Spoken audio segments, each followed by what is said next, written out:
So, very good evening to you. Welcome to the West Ham Voice on this Sunday evening. I hope you're all having a pleasant weekend. Look, I'm going to talk about transfers in a few minutes. I'm going to start off with a very brief thing about transfers, and that's apparently Nottingham Forest are sniffing around yet another midfielder that West Ham want to sign. It was only a few weeks ago that Forest beat us to the signing of Gustavo Sarr from Portuguese club Famalicão. And to add insult to injury, they immediately sent him out on loan to Olympiacos. If you know, Marinakis, who owns Nottingham Forest, also owns Olympiacos, and that's the deal that he did.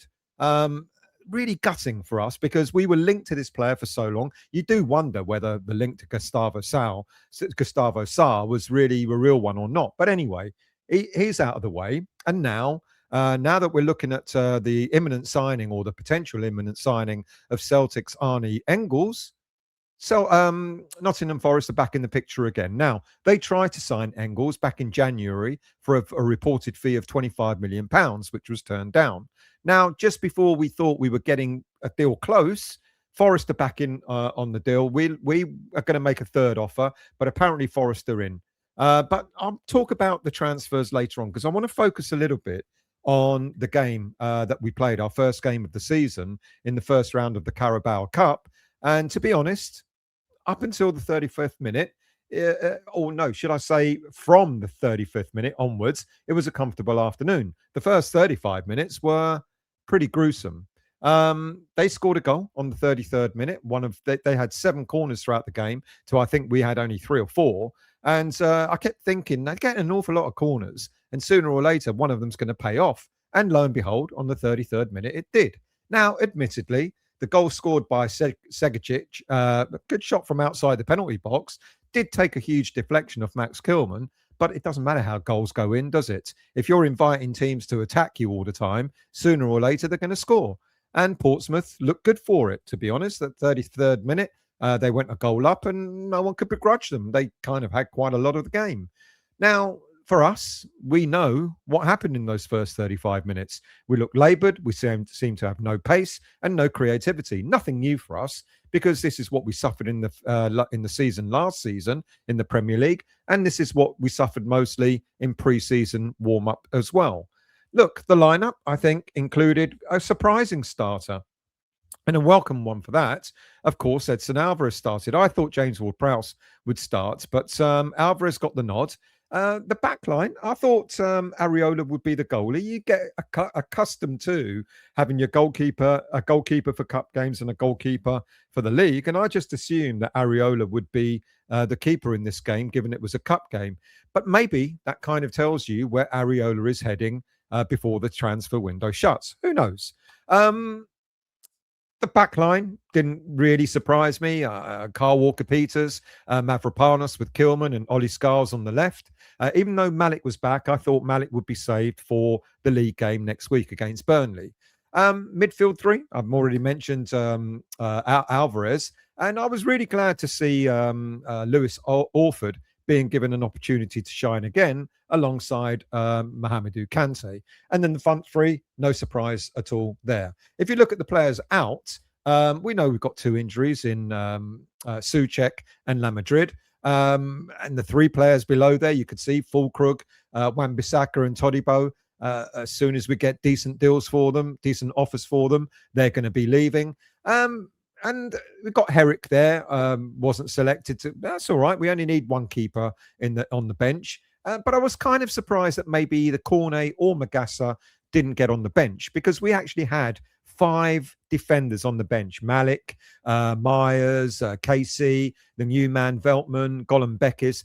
Kind of seemed quite a bit top heavy on the defenders on the bench. And then there was James Ward-Prowse, George Earthy, a surprise inclusion on the bench, and then Josh Ajala. But the starting lineup, a couple of surprises, like I said, with the goalkeeper Hermansson playing instead of Areola, and with a welcome return for Edson Alvarez. So in terms of what we had there, in terms of what we had on the pitch and what we had on the bench, there really wasn't a lot of creativity, and there certainly wasn't a lot of pace. So we know that we need more players to come in order to improve this squad. But it took us 35 minutes to get into this game on Saturday. It was quite lackluster until then. And it was a wake-up call.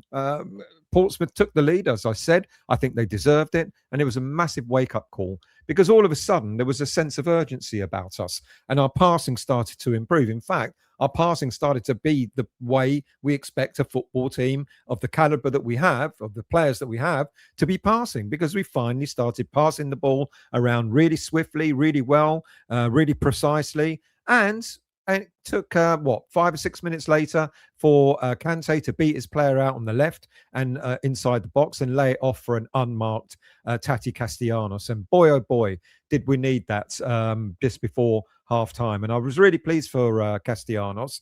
And if this is the kind of defending that's going to happen in the Championship, I think the player is going to get a comfortable 20 goals this season in the league pretty easily. But as I said, it was good work from Kante. You know, he started to shine, thankfully. Up until then, both him and Orford looked okay in midfield, but nothing to get overly excited about. But it was Kante who made his first mark. Excellent play, you know, the way he beat the player and the way he laid it off for Castellanos. Now, fans are beginning to worry about Tati's body language in the way that, you know, he didn't seem to celebrate his goal. But then I recall a lot of fans saying much the same about Sebastian Haller when he was with us. You know, his lack of goal celebration, his lack of smiling. And he didn't want to leave. Moyes certainly wanted him gone. And I don't think Nuno wants Tati gone. And from what I can understand, I don't think Tati's looking to go. It's more about his agent. I've already spoken about that several times before. His agent's looking for the player to leave, not necessarily the player himself. But let's see where that takes us, because that goal, his brace, when he scoring 2 goals in the first game, I think was really, really good. Our second goal came soon after, with Pablo setting up Bowen to go 2-1 up in the second half by the end of the first half. Did we deserve it? Maybe not, to be quite honest with you. I think Portsmouth, as I said, looked good for their goal lead, but we showed our experience in the final sort of 10 minutes or so of the first half, and we finally made it paid off as well. And look, second half, it was all West Ham. We had it in control. It took 5 minutes to get our third goal. Great work down the line by Carl Walker-Peters to pass to Bowen, who then crossed a nice little pass to an unmarked Castellanos for his second goal. And if Tati looks like a player who wants to leave, then when he was subbed on the 88th minute to make way for new man Joel Veltman to make his debut, you could see he showed a momentary glimpse of disappointment, because it looked like he would rather have stayed on and scored a hat-trick. Now, one of the new rules bit us in the backside, because he strolled off before the 10-second mark. Apparently now a player, when he's subbed, has got 10 seconds to go off the pitch. And despite Malik's attempts to push him off the pitch quicker, it didn't happen. So Veltman had to wait a minute before he came on the pitch. But thankfully, that didn't hurt us in any way.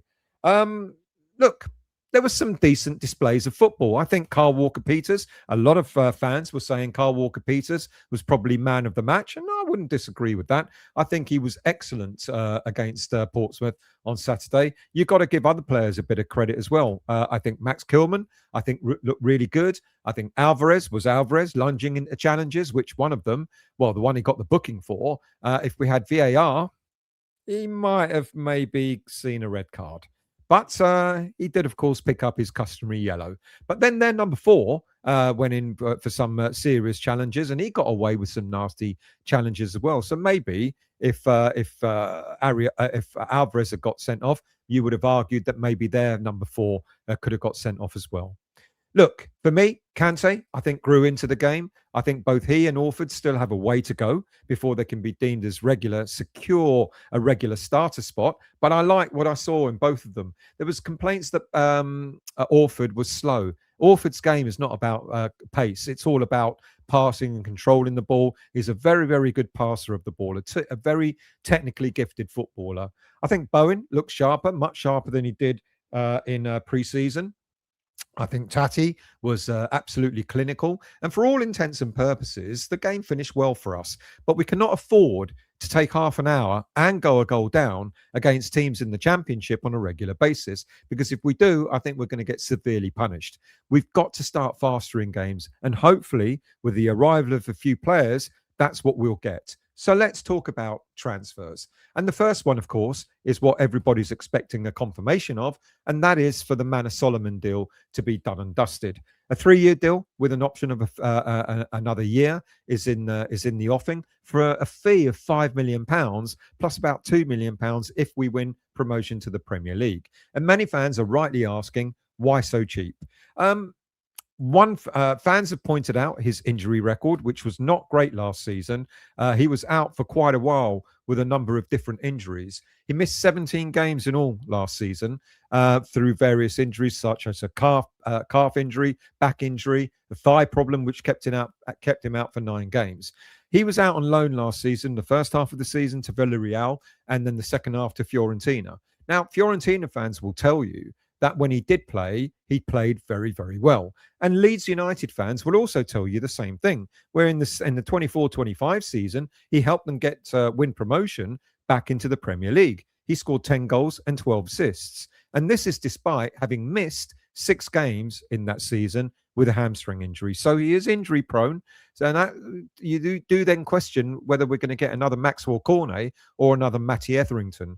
And as my mate Wiggy pointed out in the post-match review outside the stadium, when we signed Etherington from Spurs, he was a hit with the club. He became Hammer of the Year in his first season. And over 2 seasons, he helped us to win promotion back into the Premier League. Let's hope it doesn't take Solomon 2 seasons to help us go back up into the Premier League this time round. Let's hope it's just the one.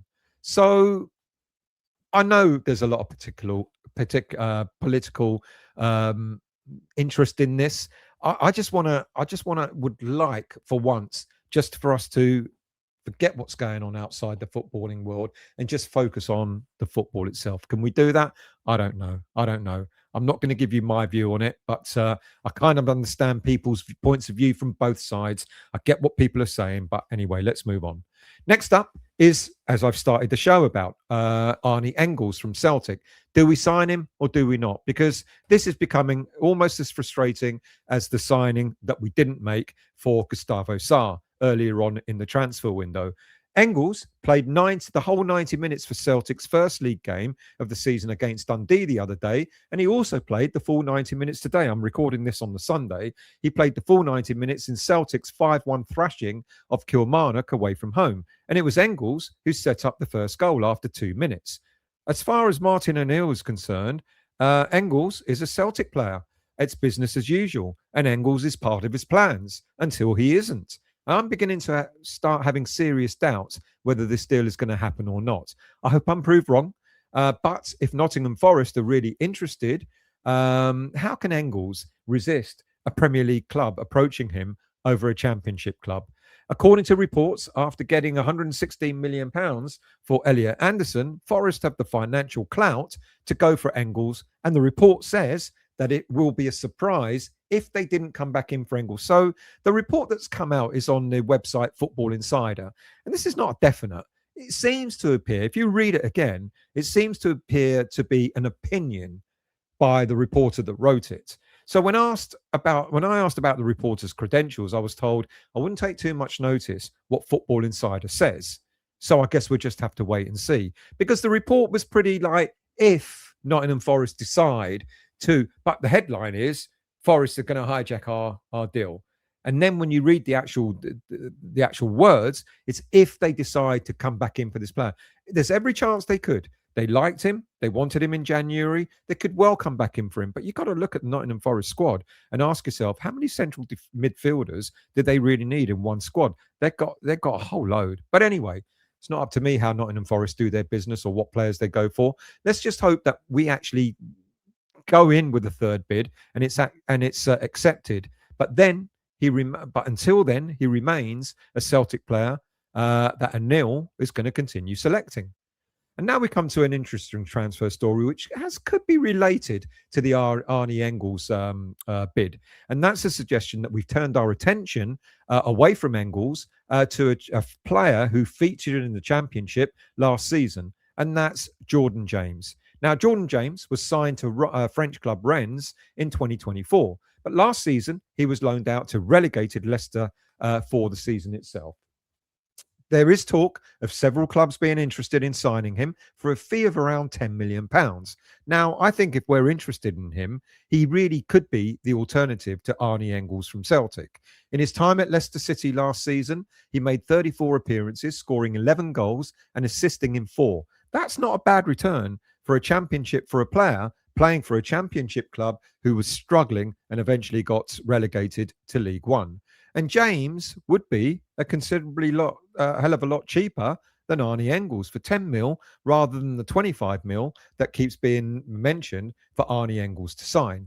He's also a Welsh international. So let's see how far this story goes, because it sounds to me as if we're getting fed up trying to buy a player from one club. So we might as well just move on and buy another player who might be more readily available. But teams like Wolverhampton Wanderers are also interested in Jordan James as well. Next up, another player that we've been linked to for the past 3 summers, and that's Republic of Ireland striker Troy Parrott. 3 years running, we've been after him under 3 different managers. But do I believe the story that we're in for him again this summer? Well, apparently, I do want to believe it, to be honest with you, because he's a class player. He'd be absolutely fantastic alongside Castellanos in the Championship. According to the latest reports, we're about to complete a Championship record breaking £27 million to sign Troy Parrott. Now, as you know, he plays for Dutch club AZ Alkmaar, the team that we beat in the semi-finals of the Europa Conference League 3 years ago. What a memorable trip away that was. The night before, the day of the game, the Fornals winner. Oh, well, we'll be back there one day, I'm sure. Parrott wasn't in the starting lineup against Den Haag, which added fuel to the speculation that he's on his way. But he did come on the 57th minute as a sub. And that may be a signal, may be a signal that he didn't start, that he's on his way out. Although the signal could have been a lot louder if AZ Alkmaar didn't play him at all. Alkmaar have admitted that they're going to find it difficult to keep the player. The player wants to leave. But if he's really close to leaving, then why risk playing a £27 million player in any game at all? But in fairness to AZ, they were struggling without him. And it was only when he came on that he actually changed the game round, and he helped the club to win the game. But if you're resigned to losing a player for a large amount of money, it's really difficult to know what AZ Alkmaar's plans really are. I think they want to keep him, or certainly the manager does, but they've admitted that they can't. Look, he would be really superb, as I've said, alongside Castellanos. I think he would be a fantastic foil. The two of them linking up would be superb. Anyway, next up is another story that won't go away. And again, we've been linked to him over the past couple of years as well. And that's a deal for Reiss Nelson, the Arsenal winger.